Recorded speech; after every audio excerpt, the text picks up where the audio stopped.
My name is Nora Bellamy, and I'm 32 years old. On the day my mother-in-law flew home with my 6-week-old daughter strapped into a stroller I still hadn't paid her back for, I was standing at security in Charleston International, watching a TSA agent hold up my ID and ask me the question that dropped my stomach straight through the floor. "Ma'am, is this the child's mother?"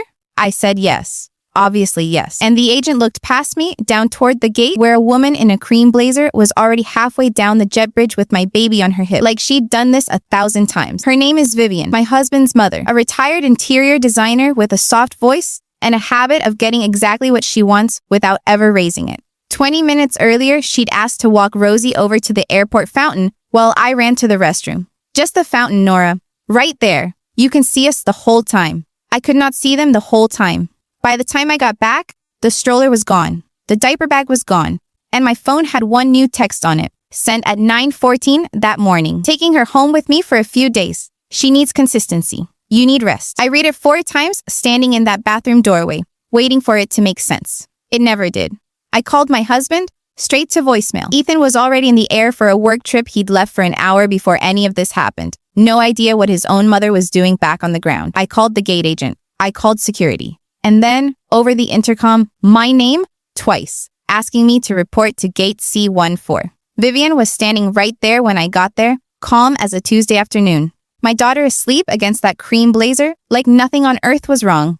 And when the officer asked her why she had boarded a flight with a baby that wasn't hers, with no parents' consent, my mother-in-law looked straight down at my daughter in her arms and said the sentence I am never going to get out of my head. "You're not even my—" And she stopped herself right there, in front of a federal officer, a gate agent, and me. She stopped herself before she finished that sentence, and in 11 years of knowing this woman, I had never once watched her stop herself from finishing anything. It took 4 months and 1 court record I was never supposed to see for our family to finish that sentence and understand why she'd started it. But before I tell you what was written in that file, you need to hear what happened the very next morning, when Vivian showed up at my front door like none of it had happened at all, holding a casserole. Welcome back to Secret Story Hub, where real stories and hidden truths come to light. If stories about standing your ground speak to you, drop a comment below and hit subscribe so you never miss one. My name is Nora Bellamy, and this is the story of the day I found out my mother-in-law had been keeping a secret for 11 years, one that finally caught up with her at gate C14. Vivian rang my doorbell at 8:40 the next morning, holding a casserole dish with both hands like a peace offering, wearing the same composed face she'd worn at gate C14, like the words, "You're not even my," had never left her mouth at all. "I brought chicken and rice," she said. "You need real food in the house, not takeout containers." I stood in my own doorway and did not move to let her in. Behind me, Rosie was asleep in the bassinet, and I'd spent the night replaying that unfinished sentence, trying every ending that could fit it and hating every single one. "Vivian, you cannot take my daughter on a flight without telling me. I told Ethan I'd help this week." I assumed that covered it. That was Vivian's whole method in one sentence. She never lied, not exactly. She just left out the one detail that would have gotten her a no, and then acted baffled when the no arrived late. "I need you to understand something about my marriage before I go further, because it matters for everything that comes after. Ethan is a good man. He is also the only child of a woman who raised him alone after his father left when Ethan was 11. And somewhere in there, gratitude curdled into something closer to obligation.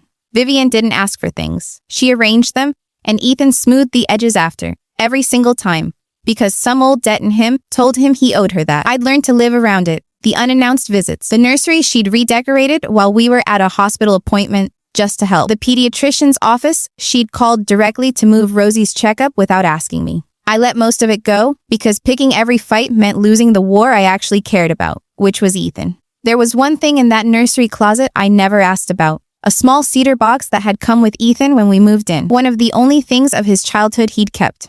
Vivian had picked it up once, turned it over, and set it down without a word. Her face doing something I didn't like. That morning, standing in my doorway with the casserole going cold between us, I asked her the question I'd been circling since the airport. "What were you about to say?" At the gate. "You're not even my—" "Not even your what, Vivian?" For the first time in 11 years, I watched my mother-in-law's composure slip, just for a second, like a curtain caught in a draft. Then it settled right back into place. "You're tired, Nora? New mothers hear things wrong. I only said you're not even old enough for a boarding pass yet, sweet girl. That's all." She smiled and held the casserole out again. "Now, are you going to let me in, Or are we doing this on the porch? If you've ever caught someone in a lie so smooth, it almost convinced you, you already know how that felt. I took the casserole. I did not believe a word of it. And that night, once Ethan was finally home and Rosie was down, I opened my laptop and started looking for what my mother-in-law didn't want me asking strangers about. I started with the easiest thing. Ethan's birth certificate, buried in the fireproof box in our closet, the one we'd pulled out once for a passport renewal and never really looked at since. I found it at midnight, Rosie's monitor glowing on the nightstand, and I sat cross-legged on the bedroom floor reading a document I had seen before and apparently never actually read. Mother, Vivian Bellamy, except the ink under Mother looked different from the rest of the form, slightly darker.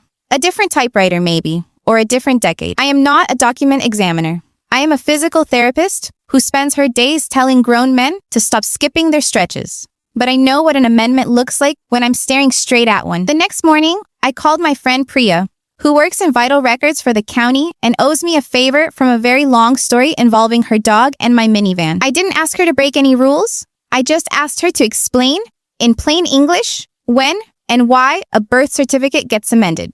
She told me the honest answer takes a court order, usually for exactly one reason: a finalized adoption. I sat with that for a full minute before I could make my hands stop shaking enough to text her back. That afternoon, while Rosie napped, I finally opened the cedar box Ethan had carried into our marriage without explaining it. I told myself I was respecting his privacy by never looking inside. But the truth was simpler. I was scared of whatever made Vivian go quiet every time she saw it. Under his childhood report cards, I found a bundle of letters tied with kitchen string, addressed to a baby who wasn't born yet. My darling boy, signed, not Vivian, signed, Carol. I recognized the name from exactly one place. A faded photo in Vivian's hallway. A young woman laughing on a porch swing, arm around a teenage Vivian. My sister, Vivian had told me once, years ago, in a voice that closed the subject before I could open it. Ethan's file, once I finally understood what I was looking at, told the rest in county records and a court order dated the year Ethan turned 1. Carol Ives, deceased. Cause of death? Complications from childbirth. Adoptive mother? Vivian Bellamy. Ethan had never known his mother wasn't his mother. Vivian had raised her dead sister's son as her own from the day he was born.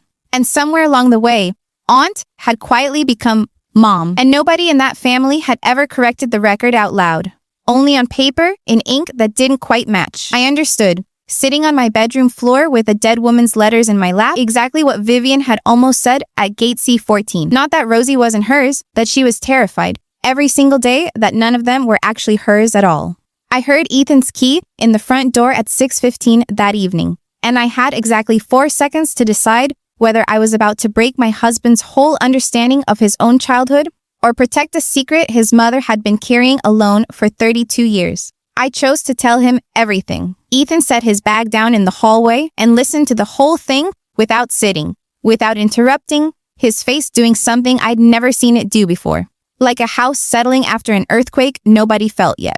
When I finished, he didn't ask if I was sure. He asked one question. Does she know I know? I told him no. Not yet. That was his to decide, not mine. He drove to Vivian's that same night, and I stayed home with Rosie because some conversations only fit 2 people in the room. He told me about it later, piece by piece, over the following weeks, and I'll give you the short version, because it's his story more than mine. Vivian didn't deny it. She'd been waiting 32 years for someone to ask. And when Ethan finally did, something in her loosened for the first time in his memory. She told him about Carol, a hospital room, a decision made in 9 minutes flat, holding a baby who needed a mother right that second, and a grieving sister who couldn't bear to hand him to strangers. She'd meant to tell him at 18, then 25, and then it had simply gone on too long to start.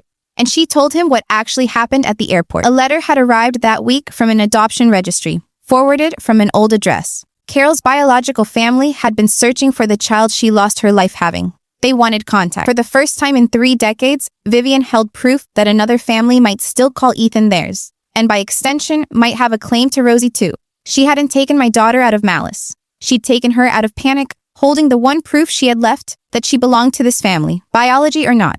And standing at that gate, looking down at the baby in her arms, the fear just came out sideways, aimed at Rosie without meaning to be. You're not even my granddaughter by blood. The sentence she'd been swallowing for 32 years finally cracking through. We didn't press charges. Ruth, the family lawyer Priya recommended, walked us through what a formal complaint would have meant, and none of us wanted that. We wanted something slower and harder instead. Boundaries written down and actually respected.